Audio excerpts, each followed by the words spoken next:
예수님과 춤을이라는 제목으로 말씀을 나누겠습니다. 오늘은 좀 시적으로 써보았습니다. 문제 제기를 합니다.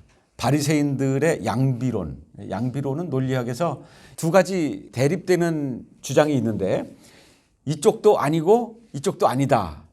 양이라는 것은 둘이라는 뜻이고 비라고 하는 것은 아니라는 뜻이죠. 이거에 반대되는 말은 양시론이라는 말이 있습니다. 둘 다 옳다는 거죠. 둘이 싸우면서 왔어요. 이제 심판 앞에 와가지고 묻는데 얘가 나를 이렇게 말을 합니다. 그랬더니 네가 맑다. 그러니까 B가 듣고서는 화가 나죠. 그러면 나는 틀리다는 말이네. 둘이 싸웠으니까. 그러니까 너도 맞다. 이렇게 말하면 맥 빠지지요. 양시론은 그래도 이쪽 저쪽 다 화합시키려고 하는 그 의도가 있다고 말할 수 있겠지만 양비론의 경우에 이것도 아니고 이것도 아니다. 그러면 뭐라는 거야? 바리새인들이 오늘 이 본문에서 취하고 있는 입장이 바로 그 양비론적인 입장이에요. 우선 이 본문 이전에 어떤 일이 있었냐면은 요한복음 3장 7절이 참고구절 첫 번째 기록되어 있죠. 요한이 세례받으러 나오는 무리에게 이르되 독사의 자식들아, 센 욕이죠. 누가 너희에게 일러 장차 올 진노를 피하라 하더냐. 그러므로 회개에 합당한 열매를 맺고 속으로 아브라함이 우리 조상이라 말하지 말라. 중략하고 이미 도끼가 나무 뿌리에 놓였으니 좋은 열매 맺지 아니하는 나무마다 찍혀 던지리라. 이게 세례 요한의 메시지예요. 광야에서 요한이 예수님의 오실 길을 예비하면서 죄악을 저지르고 있는 그 시대 사람들에게 회개의 복음을 전했어요. 그때 회개를 하지 않고 세례를 받으려고 하는 사람들에게 독사의 자식들이라고 독설을 심한 욕을 하면서 그들에게 먼저 회개의 열매를 맺고 와야 된다고 말씀을 전했고, 그리고 도끼가 이미 나무 뿌리에 놓여 있으니 하나님이 지금 내려 찍기만 하면은 너희는 이제 찍혀서 죽게 될 것이다. 이런 준엄한 심판의 메시지를 전했어요. 그 밑에 참고구절 두 번째 보면은 분봉왕 헤롯은 그의 동생의 아내 헤로디아의 일과 또 자기가 행한 모든 악한 일로 말미암아 요한에게 책망을 받고 그 위에 한 가지 악을 더하여 요한을 옥에 가두었다 이거죠. 예수님이 공생애를 시작하시는 신호탄과 같은 사건이 세례 요한의 투옥 사건입니다. 세례 요한이 옥에 갇히게 된 이유는 여기에 두 번째 참고구절에 읽은 것과 같이 헤롯이 자기의 동생의 아내를 빼앗아 자기의 아내로 삼은 것을 요한이 보고 그 죄악을 백일하에 모든 사람들이 보는 앞에서 공개적으로 책망했기 때문입니다.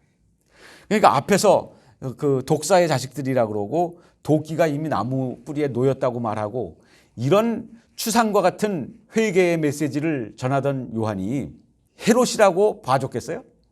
그때 당시에 통치자라고 해서 요한이 그 눈치 보면서 헤롯의 잘못은 거론하지도 않았을까요? 그게 아니에요. 세례 요한의 눈에 볼 때 이미 예수 그리스도 즉 메시아가 오신 것을 그는 확인했어요.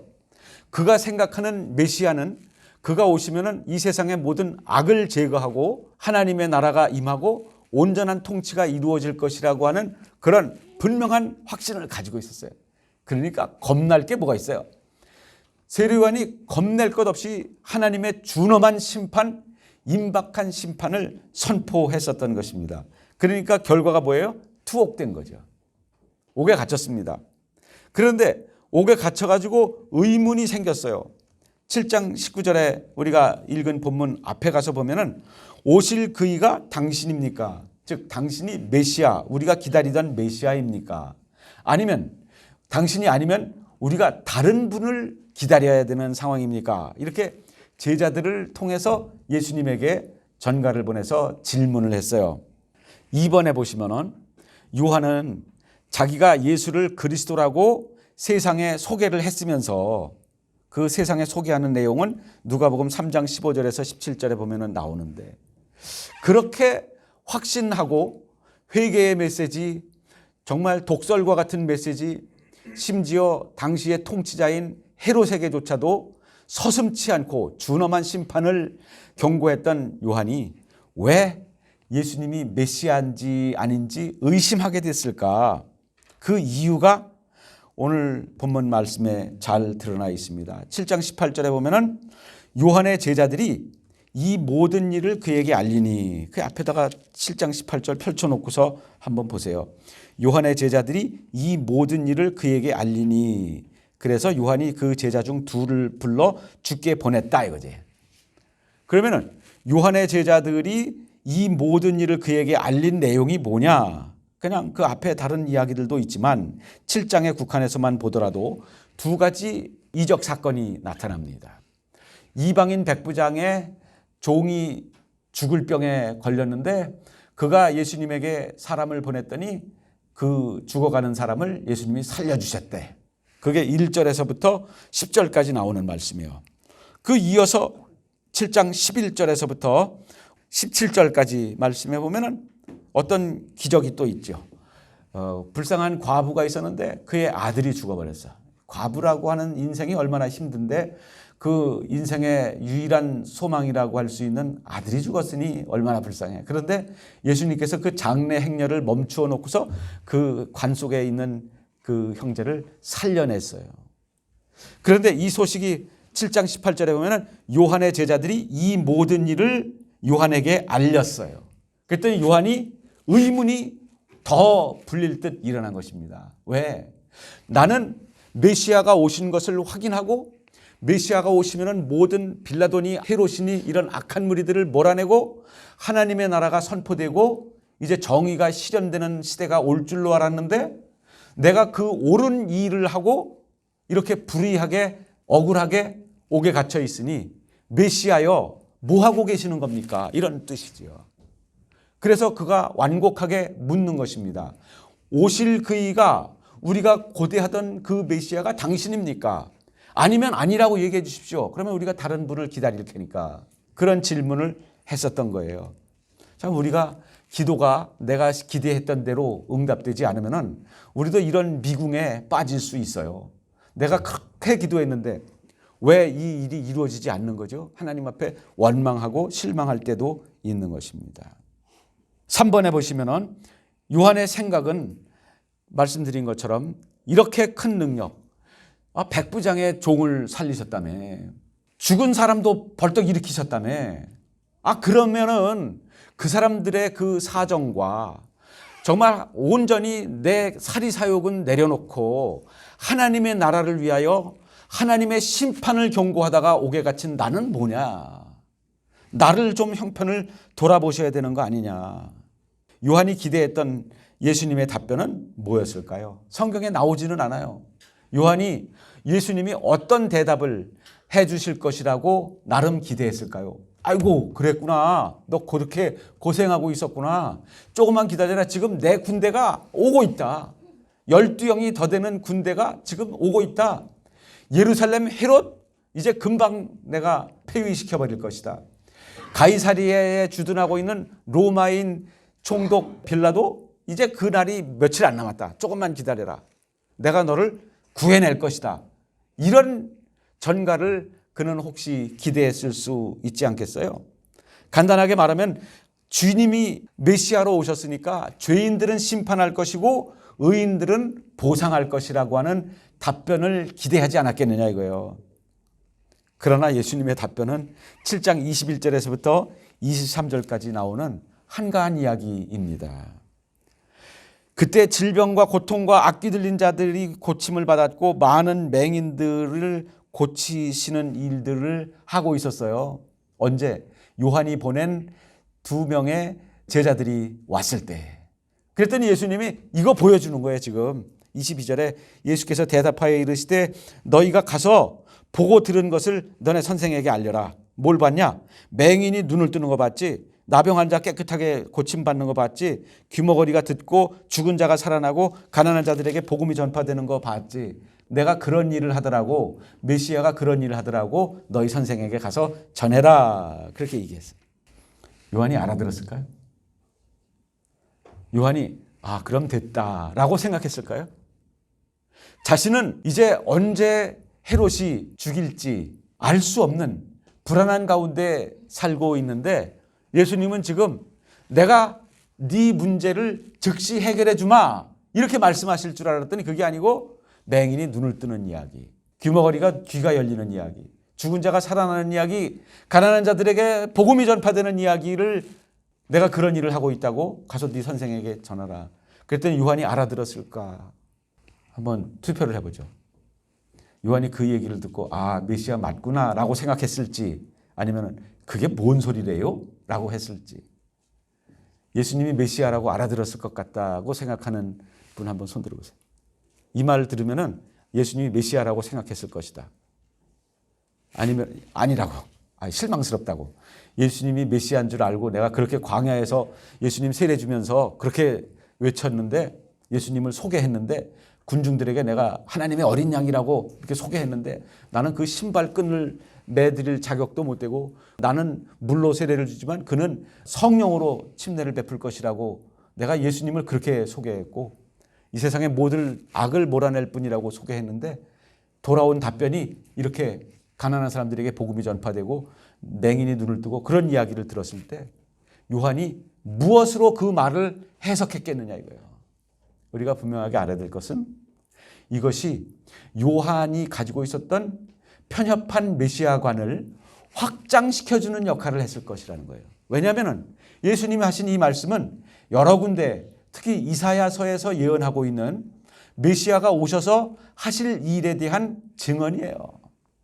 그러니까 요한은 자기의 그 편협한 메시아관으로서 당장의 악을 물리치고 하나님의 통치가 임하여 이제 우리가 마치 유대인들이 예수님에 대하여 기대했던 것과 같이 그랬다가 실망했던 것과 같이 왜 메시아가 우리를 정치적으로 군사적으로 해방시켜주지 않느냐. 그래서 실망해서 메시아가 아니라고 하나님의 아들을 사칭한다고 그를 잡아 죽인 그것과 똑같은 입장의 요한이 그런 편협한 메시아관을 가지고 있었는데 예수님이 요한도 잘 알고 있는 요한이 간과하고 있었던 메시아의 온전한 측면 우리가 사각형의 육면체 주사위를 보면서 정면에서 딱 보면은 사각형의 평면이 보이겠지만 입체감을 이해하는 사람이라면 이것이 평면 사각형이 아니고 입체적인 3D 제품이라고 하는 것을 이해하는 것과 같이 요한도 예수님의 이 말씀을 듣고서는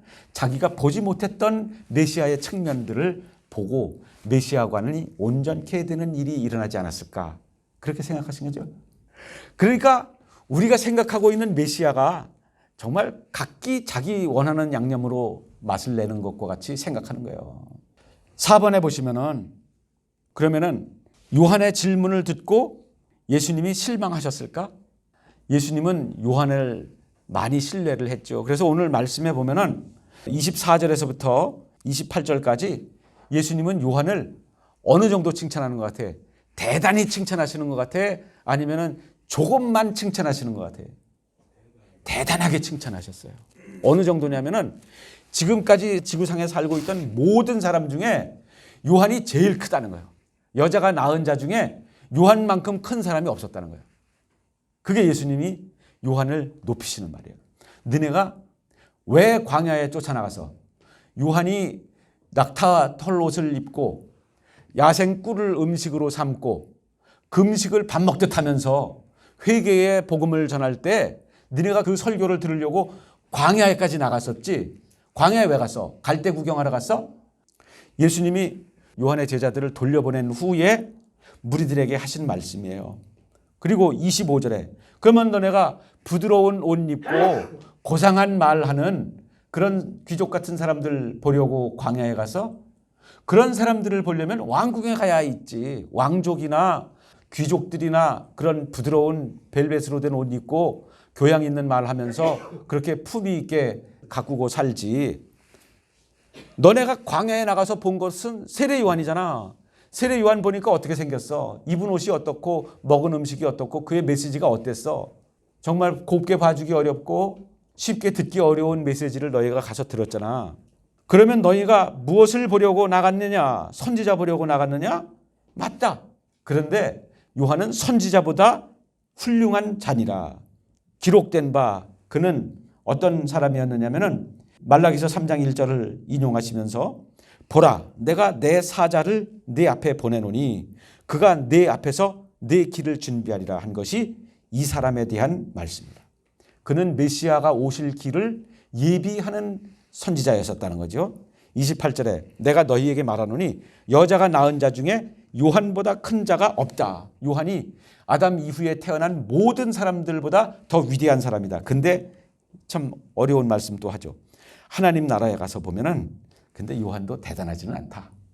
하나님의 나라에 들어온 사람들 가서 보면은 거기서 지극히 작은 자라도 요한보다는 크다. 이 말씀이 뭐냐면은 예수님은 율법과 선지자가 요한까지라고 말씀을 하셨잖아요. 그래서 예수님이 구원을 온전히 이루신 이후에 태어나서 살던 사람들이 더 복되다라는 말씀을 하시는 거예요.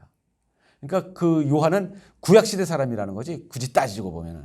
구약시대 사람들은 하나님이 메시아를 보내어 구원하실 것이라고 하는 그 기대를 가지고 살았던 사람들이고 우리는 예수님의 구원이 온전히 성취된 오시겠다고 하신 그 예수님이 오셔서 구원을 온전히 이루어 놓으신 그 시대를 살아가는 사람들이기 때문에 우리가 훨씬 더 복되다라고 하는 것을 말씀하신 거예요. 예수님은 그러면 이 요한의 질문을 듣고 실망을 하셨을까? 실망하실 법하죠. 야, 요한이 나에 대하여 메시아에 대하여 뭔가 편협한 지식을 가지고 있었구나. 그렇게 요한이 예수님의 사역에 대하여 듣고 예수님이 하시는 일을 보고 못마땅하게 여긴 것이 뭐냐면은 요한은 죄인들에게 독사의 자식들이라고 하면서 회개를 선포하고 회개에 합당한 열매를 맺으라고 하고 그렇게 회개를 촉구했는데 소문을 들으니까 예수님은 죄인들과 함께 먹고 죄인들의 친구가 되고 죄인들과 함께 어울리는 삶을 살고 계시다는 거예요. 그러니까 요한은 이거 내가 이 죄인들을 대한 입장과 완전히 다르시네 라고 실망하고 의심하고 지혜자들을 보냈던 것이죠. 그러나 예수님은 그의 편협한 신앙을 책망하지 않고 오히려 그를 칭찬하셨다는 거예요. 요한을 칭찬하신 이유가 뭐냐면은 32절에서 35절에 나오는 오늘 이 시장터에서 놀이를 하러 모인 두 부류의 아이들의 비유를 가지고 요한을 칭찬하시는 것입니다. 장터에 놀고 있는 두 무리의 아이들이 있었는데 한 무리 아이들은 한쪽에서 피리를 불면은 춤을 추자는 거예요. 근데 한쪽에서는 또 다른 무리의 아이들이 있었는데 한 사람이 앞서가면서 아이고 아이고 하면서 곡을 하면은 쫓아가면서 그 추임새를 넣으면서 장례식 놀이를 하면서 놀자는 거예요. 그런데 예수님이 33절에서 말씀하시는 것은 요한이 와서 떡도 먹지 않고 포도주도 마시지 아니했더니 너희는 그에 대하여 귀신 들렸다고 하더니 인자 즉 예수님이 와서 먹고 마시니까 세례요한과 반대죠. 세례요한은 굶기를 밥 먹듯 하는 사람이고 예수님은 죄인들과 함께 먹고 마시며 했더니 너희 말이 보라 먹기를 탐하고 포도주를 즐기는 사람이요 세리와 죄인의 친구로다 하니 이게 어떻게 하자는 거예요. 앞에서 양비론을 말씀드렸는데 바리새인들은 이 두 부류의 영적인 지도자를 앞에 보고 목격하고서는 세례요한 보고서는 아니 왜 저렇게 살아? 아니 도시에 가서 깔끔한 옷 입고 복음을 전해야지 왜 광야에서 그것도 저렇게 독한 말을 설교하고 있어? 왜 밥을 안 먹어? 왜 저런 옷을 입고 있어? 그러니까 저거 귀신 들린 사람이구만.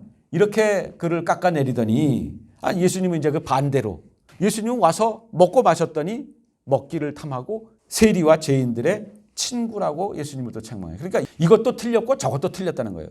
그러면은 시장에서 놀이를 하고 있는 아이들의 비유로 쳐보면은 마치 세례요한은 장례식 놀이 하자는 사람이고 예수님은 결혼식 놀이 하자는 사람이잖아요.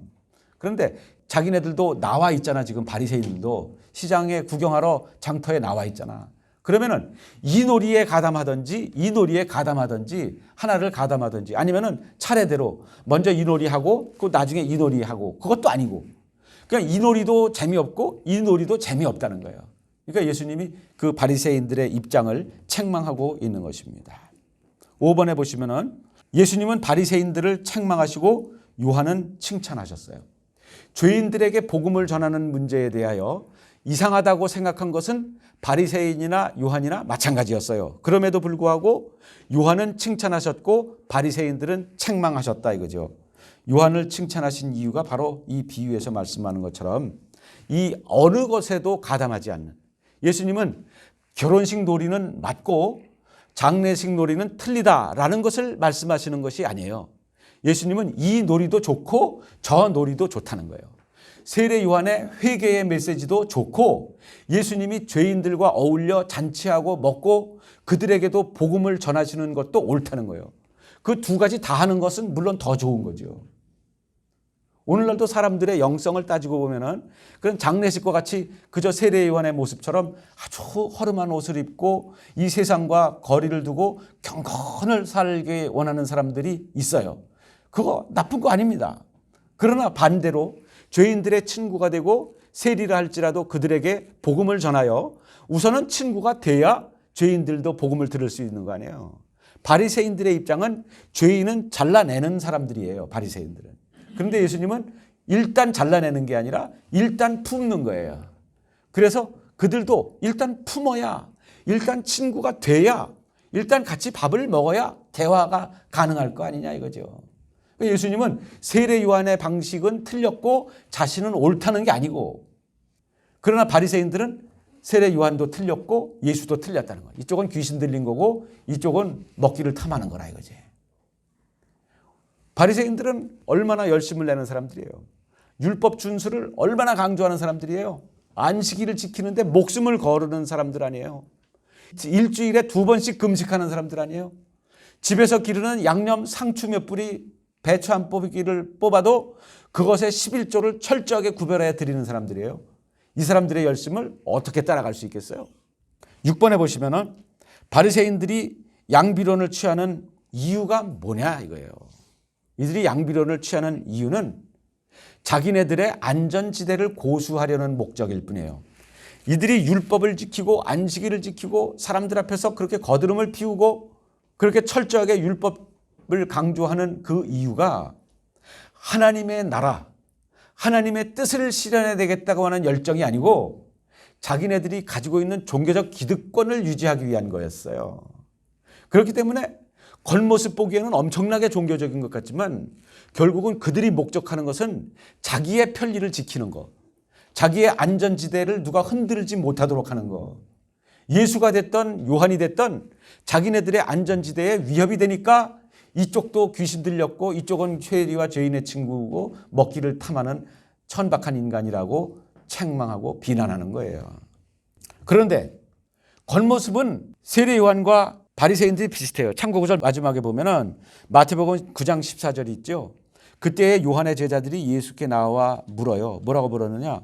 우리와 바리새인들은 금식하는데 어찌하여 당신의 제자들은 금식하지 않습니까? 이 말을 보면은 바리새인들과 요한의 제자들은 추구하는 영성이 비슷했다 이거죠. 겉보기에는. 그런데 그 비슷한 사람들임에도 불구하고 예수님은 바리새인들은 심각하게 책망하시고 요한은 극칭찬을 하신 그 이유가 뭐냐면은 요한은 비록 장례식 놀이와 같은 영성으로 회개를 선포하고 죄인들을 독사의 자식들이라고 욕을 하지만 그는 결국 그들에게 회개에 합당한 열매를 요구하여 그들에게 침례를 주고 그들이 구원받게 하는 일의 목적을 가지고 그들을 독사의 자식들이라고 욕한 것이지만 바리새인들은 가까이 오지 마. 나 더럽혀지기 싫어. 라는 입장으로 죄인들을 한 시대에 차별받는 자들로 잘라내는 역할을 했던 사람들이기 때문에 입장이 다르다는 거예요. 요한과 바리새인들은 겉보기는 비슷하지만 그 목적이 다르다는 거예요. 오늘 우리는 이런 바리새인들의 양비론을 가지기가 쉬워요. 어느 교회에 가든지 어느 공동체에 가든지 우리는 이내 마음에 안 드는 걸 찾아내기가 좋아요. 아, 이 교회는 뭐가 부족해. 이 교회는 뭐가 잘못됐어. 또 어떤 사람을 보면은 이 사람은 뭐가 부족해. 뭐가 지나쳐. 뭐가 잘못됐어. 그 판단하는데 너무나 우리는 귀신 같은 재주를 가지고 있습니다. 요한과 바리새인들은 죄인들을 대하는 태도가 비슷했지만 목적이 완전히 달랐어요. 요한에게는 거룩한 목적에 대한 열정이 있었습니다. 그는 예수님에 대해서 마음에 들지 않는 것을 발견했습니다. 메시아가 왜 죄인들과 함께 밥을 먹어? 자기의 편협한 메시아관으로 이해할 수 없는, 포용할 수 없는 문제를 가지고 있었습니다. 그러면은 보통의 경우 어떻게 해요? 상종을 하지 않죠. 요한이 투옥되었어요. 메시아가 오셨으니까 자기를 구출해 줄 줄 알았어요. 죽은 자를 살렸대요. 그런데 그 능력 가지고 자기를 구해줄 생각도 안 하고 있어요. 그러면 어떻게 해요? 상종을 하지 않죠. 그런데 요한은 어떻게 했어요? 포기하지 않고 질문했죠. 자기가 이해할 수 없는 문제, 자기가 마음에 들지 않는 문제를 예수님에게 발견했을 때 그는 조용히 끊는 게 아니고 그를 상종하지 않겠다고 하는 것이 아니고 그에게 자기는 옥에 갇혀 있으니까 갈 수 없으니까 제자들을 보내서 적극적으로 질문한 거예요. 어떻게 되신 겁니까? 당신이 메시아 맞습니까? 우리가 아예 다른 분을 기다려야 될까요? 여러분, 마음에 들지 않는 문제가 있잖아요. 너무나 많잖아요. 내가 여기서는 수준이 안 맞아. 그러면은 가르치십시오. 마음에 안 드는 것이 있다. 그러면은 그걸 거론하십시오. 이거 잘못된 거 아닙니까? 그러면은 이걸 이렇게 하는 이유는 이렇기 때문에 그런 것입니다. 그거를 설명을 들을 수 있을 거 아니에요. 이해할 수 없는 것이 있으면은 이해하기 위해서 적극적인 노력을 해야 되는 거죠. 그래서 그냥 바리새인들처럼 팔짱 끼고 장례식 놀이도 재미없어. 세례 요한과 같은 그런 경건주의 신앙생활 하기 싫어. 그렇다고 예수님처럼 수준에도 맞지 않는 죄인들하고 내 수준하고 천양지차인 그 사람들하고 친구를 해? 그러느니 그냥 안 믿고 말지. 그러면서 팔짱 끼고 양비론의 입장을 취하면서 이것도 틀렸고 저것도 틀렸고 내가 함께 어울릴 만한 공동체가 없어. 이러고 있을 것이 아니라 잘못된 것이라든지 마음에 안 드는 것이 있으면 세례 요한처럼 적극적으로 와서 묻고 그리고 잘못된 것이 있으면 고치고 그리고 자기가 편협한 생각을 가지고 있었던 것이면 뜯어 고치고 이렇게 하면서 함께 하나님의 나라, 하나님의 뜻이 이루어지는 것을 목적해야 되는 그런 것이 바른 신앙생활이라는 거예요. 그러니까 예수님은 세례 요한의 신앙생활은 잘못됐고 자기의 신앙생활은 옳다. 그러니까 나를 따르라 라고 말씀하시는 것도 아니에요. 세례 요한처럼 회개의 메시지를 전파해서 그들이 회개에 합당한 열매를 맺고 구원을 받도록 하는 일도 그런 메시지도 필요합니다. 그러나 시종일관 그런 메시지만 필요한 것이 아니고 또 어떤 사람들에게는 예수님이 창기와 세리와 죄인들에게까지 팔을 벌리고 식사에 초대하고 그들이 초대해도 가서 그들의 집에 가서 같이 밥을 먹고 잔치하셨던 것처럼 우리는 이 두 가지가 다 좋은 것이라는 거예요. 그러나 우리가 분명하게 알아야 될 것은 오늘 이 두 가지 놀이가 우리 앞에 펼쳐져 있습니다. 우리가 눈물 뿌려 회개하자라고 하는 잔치가 열려 있고 한쪽에서는 우리가 죄인들을 보듬어 함께 잔치하자. 우리가 차별하지 말고 어떤 인종, 어떤 수준의 사람들도 차별하지 말고 함께 놀아야 된다. 함께 춤을 추어야 된다. 예수님께서 초대할 때에 우리가 예수님의 춤판에 예수님의 그 파티에 함께 참여하셔야 된다는 것을 말씀드리는 것입니다. 마지막적으로 35절에 지혜는 자기의 모든 자녀로 인하여 옳다함을 얻느니라 이렇게 말씀하고 있어요. 동일한 본문을 기록하고 있는 마태복음에서는 지혜는 그 행한 일로 옳다함을 얻는다라고 말씀하고 있어요. 그러니까 마태복음과 누가복음을 겸하여 읽으면은 이 말씀이 무슨 뜻인지 분명하게 해석이 되죠. 그러니까 정의를 추구한다면 이것도 틀리고 저것도 틀렸다고 자기만 옳다고 수수방관하고 있을 것이 아니라 자기가 정의로운 사람이라고 믿고 주장하고 있다면 그 열매가 증명해야 된다는 거예요. 네가 지혜로운 사람이야? 그럼 지혜로운 행동이 네 삶의 열매로 나타나야 된다는 거예요. 네가 정의로운 사람이야? 그러면은 말로만 정의를 부르짖지 말고 네가 정의로운 그 열매를 가지고 와야 된다는 거예요. 이 장단도 틀렸다. 저 장단도 틀렸다. 라고 그저 방관하고 방해하지 말고 예수님의 장단에 춤을 추시기를 바랍니다. 예수님이 오늘 나와 함께 죄인들과 강강수월래 춤을 추고 어떤 춤을 추자고 우리를 그 파티에 초대하시는데 이것도 한심해. 저것도 마음에 안 들어. 그러면서 나 혼자 그냥 조용히 내 수준 지키면서 살아야지. 내 수준에 맞는 사람이 누가 있을까? 그러고 있을 것이 아니라 뛰어들어서 자기의 안전지대를 지키는 것이 목적이 아니고 당신은 참 고상하다는 이야기 듣는 것이 목적이 아니고 하나님의 뜻이 나의 삶을 통하여 이루어지도록 하는 일에 우리가 헌신해야 되지 않느냐 이거요. 요한의 종교도 좋고 예수님의 종교도 좋다. 그러나 더 좋은 것은 두 가지가 다 좋다.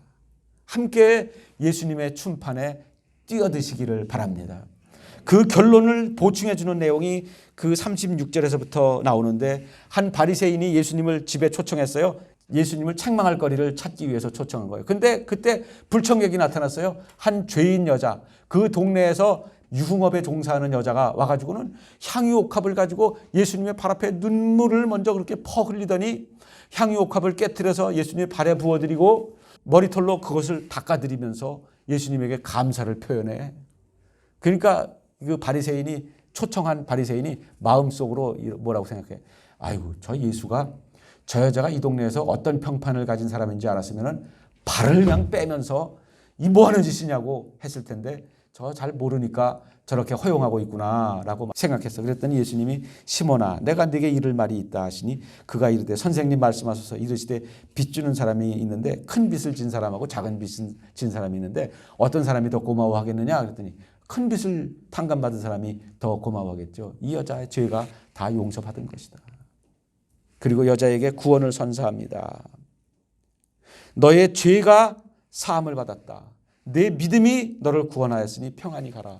이 이야기를 통해서 우리가 오늘 읽은 본문에 뒷받침하고 있는 사례를 보여주시는 거예요. 즉, 사람들 앞에 의롭다고 가장 거룩하다고 자칭하는 바리새인은 예수님에게 책망을 들었고, 그 바리새인들이 그 동네에서 제일 품행이 안 좋다고 손가락질하던 그 여자는 예수님에게 죄사함을 받았고 내 믿음이 너를 구원하였다고 하는 구원의 확신을 선물로 받고 돌아갔다 이것입니다. 여러분, 우리가 누구를 따라갈 것이냐? 여러분, 예수님이 버려놓으신 이 춤판에 함께 어우러져 예수님과 함께 죄인이 돌아왔으니 얼마나 좋으냐. 집 나갔던 아들이 죽었던 아들과 같은 아들이 돌아왔으니 얼마나 좋으냐. 큰아들의 입장을 취할 것이 아니라 예수님과 함께, 아버지와 함께 아버지가 버리신 그 잔치에 덩실덩실 춤을 추면서 죄인이 돌아오는 것이 너무 좋다. 저런 수준 없는 사람도 구원받아서 우리 교회에 들어왔으니 너무 좋다. 라고 그 춤판에 동참하시기를 부탁드립니다. 기도하겠습니다. 하나님 아버지, 자칭 의인은 책망받았고 모든 사람에게 죄인으로 손가락질을 받았던 여인은 칭찬을 받고 구원을 선물로 받았습니다. 우리는 오늘 예수님의 춤판에 동참하지 못하고 수수방관하고 있지 않았나 돌이켜봅니다. 주님, 이것도 틀렸고 저것도 틀렸다고 하는 그런 냉소적 입장을 버리고 예수님의 춤판에 하나님의 그 거룩하신 목적이 이루어지는 일에 동참하는 우리 성도들 되게 하여 주옵소서. 감사드리며 예수님의 이름으로 기도드립니다. 아멘.